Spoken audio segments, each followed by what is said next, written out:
தந்தை சொல் மிக்க மந்திரம் இல்லை. மதா பிதா குரு தெய்வம். இந்த அப்பா உண்மையிலே அந்த அப்பாலாம் கடவுளுக்கு கொடுத்த வரன்னு சொல்லுவோம். அந்த வகையில் நெப்போலியன் சாரை பார்க்குறப்போ அவங்களுடைய பையன் தனுஷுக்கு கடவுளுக்கு கொடுத்த மிகப்பெரிய வரம் நெப்போலியன் சார் தான். நம்ம உண்மையிலே அந்த வீடியோ, அந்த கல்யாணம், அவர் கப்பலில் கொண்டு போனது இதெல்லாம் பார்க்குறப்போ நமக்கே கண்ணு கலங்குது. எல்லாருக்குமே இது மாதிரி ஒரு அப்பா கிடைப்பாங்களா? இந்த மாதிரி ஒரு அப்பா இருந்தால் எவ்வளோ நல்லா இருக்குன்றது நம்ம மனசார அந்த கடவுளை வேண்டணும்னு தோணுது. சின்ன குறையோடு பிறந்தவே 1008 குறை சொல்லி அவனை வளர்ச்சியை அடுக்கி நொடுக்கி பெற்றவங்கள சுற்றி கூட இருக்கிறவங்க, ஊர், சொந்த பந்தம் எல்லாருமே அவனை ஒரு பழி சொல்லி எவ்வளோ கஷ்டப்படுத்துகிறாங்க, மனவேதனைப்படுத்துகிறாங்க. ஆனால் இங்கே ஒரு நடிகனாக இருந்து அதுவும் நடிக்கிறப்பே அவர் எல்லாருக்கும் ரொம்ப பிடிக்கும். ஏன்னா அவர் ஆள் அப்போவே ஹைட் வெயிட்டாக இருப்பார். அவருடைய அந்த டைலாக்லாம் அந்த மாதிரி ஸ்லாங்கு இன்னும் எந்த நடிகருக்குமே கிடையாது. அந்த அளவுக்கு அவர் சிவலப்பரி பண்டிகைலாம் அந்த மாதிரி பேசியிருப்பார், அந்த மாதிரி நடிச்சிருப்பார். அவர் எல்லா படங்களும் ரொம்ப நல்லாயிருக்கும். ஒரு நடிகனாக நம்ம பார்த்து நெப்போலியன் வேறு, ஆனால் ஒரு மகனுக்கு ஒரு அப்பனாக பார்க்குற நெப்போலியன் சார் வேறு. உண்மையிலே நம்ம இந்த யூடியூப் ஓப்பன் பண்ணவே இந்த 10 நாளாக ஐயோ அப்பா சாமி காதே கூசுது. நமக்கு கண்டதை உளறி கண்டதை பேசி வைக்கிறாங்க. அதுக்கப்புறம் பார்த்திங்கன்னா பணத்துக்காக அம்மா இப்படி ஒரு வாழ்க்கை, பெண் வாழ்க்கை போச்சு, அது போச்சு, இதை போச்சுன்னு கச்சா முச்சான்னு முய்யான்னு கத்துறாங்க. உடனே நெப்போலியன் சார் இங்கேயே தான் தன் மகனுக்கு எல்லா ஹாஸ்பிட்டலையும் ட்ரை பண்ணி பார்த்தாரு, ஏதாவது சரியாகுமா அப்படின்னு. ஆனால் இல்லை, இங்கே ட்ரீட்மெண்ட்லாம் ரொம்ப கம்மியாக இருக்குது. அமெரிக்காவில் தான் நல்ல ட்ரீட்மெண்ட் இருக்குதுன்னு. ஏன்னா எல்லாருமே அமெரிக்கா தான் போவாங்க, அதாவது பெஸ்ட்டு ட்ரீட்மெண்ட்டு. அப்படி தன் மகன் தனுஷுக்காக தான் அமெரிக்காவே போனார். அங்கே பிஸ்னஸ் இருந்தது, ஆனால் இருந்தாலும் தனுஷை நல்லாக்கணும் தான் கொண்டு போனார். ஆனால் அங்கேயே போயிட்டு ட்ரீட்மெண்ட் இருக்கிறதுனால அங்கேயே செட்டில் ஆனார், அங்கேயே வீடு வாங்கினார், அங்கேயே நிலம் வாங்கினார், அங்கேயே இருக்க ஆரம்பித்தார், அங்கேயே தங்கிட்டார். தன் மகனுக்காக சொந்த தாய்நாட்டை விட்டுட்டு அவர் அமெரிக்காவில் போயிருக்காருன்னா எந்த அப்பா இருப்பாங்க இந்த மாதிரி சொல்லுங்கள்? இதுதாங்க ஒரு அப்பா. அதான் சொல்கிறேன், அவரை பற்றி நம்ம சொல்கிறதுக்கு அவ்வளோ இருக்குது. ஏன்னா அவருடைய பங்கு இருக்குது பார்த்தியா, நெப்போலியன் சார் இந்த பங்கு, அதெல்லாம் அப்பா சொல்லே நமக்கு மாறாது. ஒரு மகனுக்காக குழந்தை மாதிரி மாறி அவர் ஒரு குழந்தையாகவே நினச்சி, இன்றைக்கு வரையும் அவர் குழந்தையாகவே நினச்சி காப்பாற்றிட்டு வர்றாருன்னா நெப்போலியன் சார் மாதிரி ஒரு மனிதன் நம்ம பார்க்குறது அபூர்வம். அமெரிக்காவிலே போய் செட்டில் ஆகிட்டு, அமெரிக்காவிலே வாழ்ந்து, அமெரிக்காவிலே பையனை கல்யாணம் பண்ணி, அமெரிக்காவே தனுசு கெத்துடான்னு காமிச்சிருக்காரு பார்த்தியா, அங்கே நிற்கிறார் நெப்போலியன்.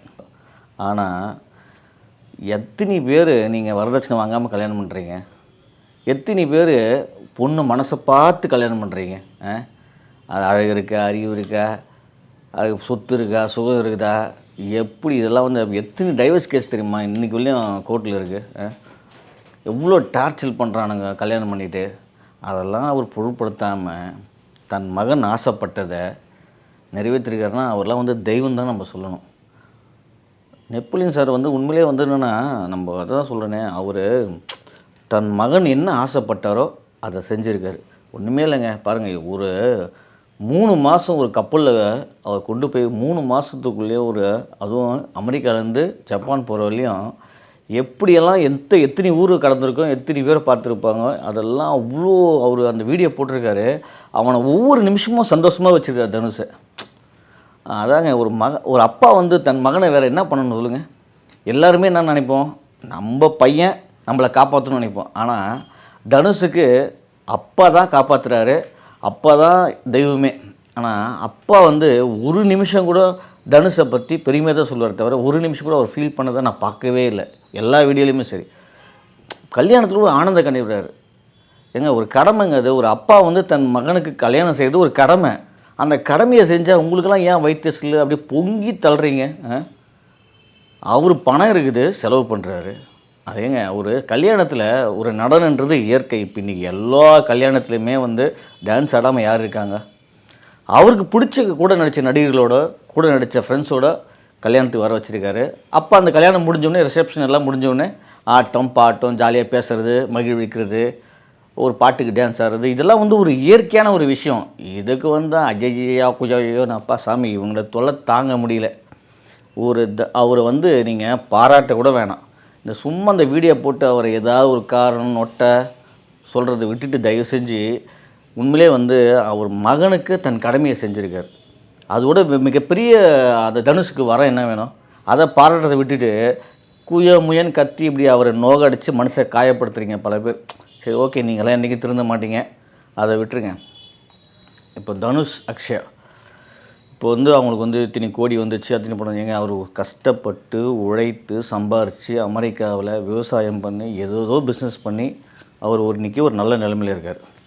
தன் மகனுக்கு கல்யாணம் பண்ண இப்போ அந்த பொண்ணும் பையனும் பார்த்து சந்தித்து இப்படி தான் ஓகே அப்படின்னு ஒத்துக்குனாங்க, கல்யாணம் பண்ணார். இப்போ இவங்க வந்து செக்ஸ் மட்டும்தான் வாழ்க்கையா?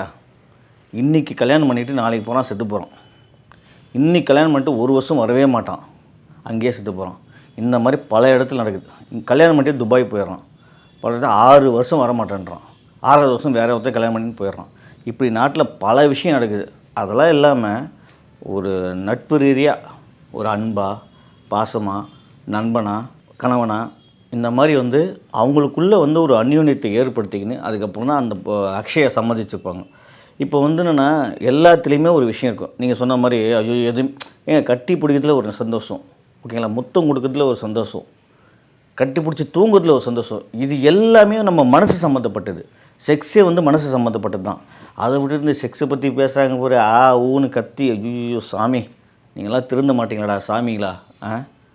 ஐயோ, அவங்க கல்யாணம் ஆச்சியா, அவங்களுக்குள்ளே 2 பேரும் மனசு ஒத்து போய் கல்யாணம் பண்ணிக்கினாங்க, அதோடு விட்டுட வேண்டியது தானே. அதை விட்டுட்டு இத்தனை கோடி கொடுத்தாங்க, அத்தனை கோடி கொடுத்தாங்க, இவ்வளோ வந்துச்சு அவ்வளோ வந்துச்சுன்னு பேசி கண்ணாபியான்னு வாய்க்கு வந்ததெல்லாம் உளறி அக்ஷயாவும் தனுஷும் மனசு விருப்பப்பட்டு கல்யாணம் பண்ணிக்கிறாங்க. அந்த வீடியோ பார்க்குறப்ப நமக்கே வந்து அவ்வளோ ஆனந்தமாக இருக்குது.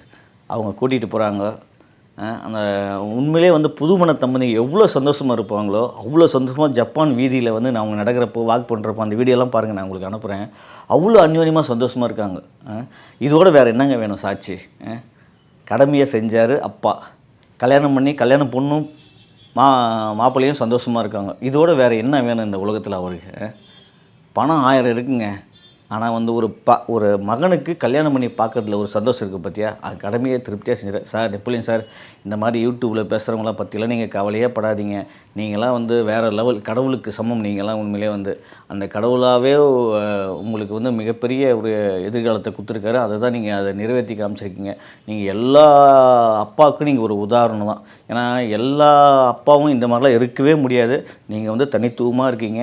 அந்த ஒரு மகனுக்கு வந்து நீங்கள் செஞ்ச கடமை இருக்குது பார்த்தியா? இதெல்லாம் வந்து உலகத்தில் யாருமே செய்யாத ஒரு விஷயம், அதை நீங்கள் செஞ்சுருக்கீங்க. அது வந்து உண்மையிலே எங்களுக்கெல்லாம் ரொம்ப சந்தோஷமாக இருக்குது உங்களை பார்க்குறப்போ, உங்கள் கல்யாணத்தை பார்க்குறப்போ. அதே மாதிரி பார்த்திங்கன்னா, சிவகார்த்திகேயன் பிடிக்கும்னு தனுஷ் சொல்கிறப்போ உடனே சிவகார்த்திகேயன் பேசுனதெல்லாம் வந்து இந்த மாதிரி நான் கல்யாணத்துக்கு வர முடியல, இந்த ப்ரெஸ் இதில் இருக்கேன் அப்படின்னு சொன்னதெல்லாம் ரொம்ப நல்லா இருந்தது. கல்யாணமே ரொம்ப ஆடம்பரமாக இல்லாமல் ரொம்ப சிம்பிளாகவும் ரொம்ப அழகாகவும் இருந்தது. அதுதான் ரொம்ப முக்கியம். அதே மாதிரி பார்த்திங்கன்னா, நீங்கள் அந்த கல்யாணத்தில் நடந்த எல்லா ஃபோட்டோஸும் எல்லா இதுவும் அந்த வாத்தியம் ஆரம்பித்து அந்த மேலதாளரோட ரொம்ப அற்புதமாக இருந்தது. அந்த கல்யாணம்லாம் எங்களுக்கு வந்து இந்த வீடியோலாம் பார்க்குறப்போ கண்ணுக்கு அவ்வளோ சந்தோஷமாக இருந்தது. அந்த கல்யாணத்தில் நாங்களாம் இல்லையேன்னு ரொம்ப கஷ்டப்பட்டோம். இதனால் இங்கிருந்தே பார்த்தது எங்களுக்கு ரொம்ப சந்தோஷமாக இருந்தது. தனுஷும் ஐஸ்வர்யாவும் அப்பா மனசு போல், தனுஷ் மனசு போலே வந்து நீங்கள் 100 வருஷம் சந்தோஷமாக வாழணும். அதை நாங்கள்லாம் இதே மாதிரி பார்க்கணும். உங்களுடைய அந்த அன்பு பாசத்துக்கு ஈடு இல்லை. அந்த அன்பு பாசம் உங்களுக்கு என்றைக்குமே உங்களை காப்பாற்றும். இந்த வீடியோ உங்களுக்கு பிடிச்சிருந்தா லைக் பண்ணுங்கள், கமெண்ட் பண்ணுங்கள், ஷேர் பண்ணுங்கள், சப்ஸ்கிரைப் பண்ணுங்கள்.